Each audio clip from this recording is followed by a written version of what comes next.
அண்ணுதல் அப்படின்னா நெருங்குதல், அண்ணா அப்படின்னா நெருங்க முடியாத மலை. யார் நெருங்க முடியாத மலை?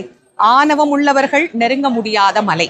கோபம், ஆசை, பகை, பொறாமை, வஞ்சனை இப்படின்னு தீய எண்ணங்கள் இருப்பவர்கள் யாராலும் நெருங்க முடியாத மலையாக இறைவன் பக்தருக்கு எளியவராக காட்சி தருகின்ற அற்புத ரூபமான ஸ்வரூபம் தான் அண்ணாமலை.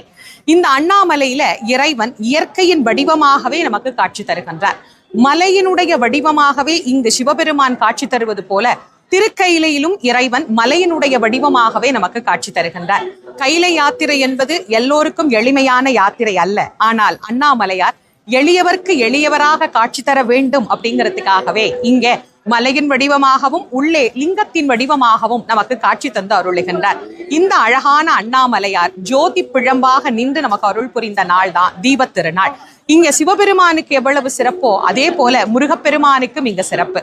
அதனால்தான் அருணகிரிநாத சுவாமிகள் இந்த முருகப்பெருமானை வணங்கி வாழ்க்கையிலே மிக உயர்ந்த ஞானத்தை பெற்று திருப்புகழ் என்கின்ற அமுதத்தை நமக்கு தந்தார். நால்வராலும் பாடப்பெற்ற அற்புதமான அண்ணாமலையாரினுடைய தீப திருநாளிலே உங்கள் அனைவருக்கும் அண்ணாமலையாரினுடைய அருள் பரிபூரணமாக கிடைத்து எல்லோரும் மனதில் ஆணவம் கண்மம் மாயைகளை நீக்கி அன்புமயமாக இறைவனை அடைந்து முக்தி நெறியில் நாம் அனைவரும் பயணப்பட வேண்டும் என்று பிரார்த்தித்து எல்லோருக்கும் அண்ணாமலையாரின் அருள் கிடைக்க வேண்டி மகிழ்கின்றேன்.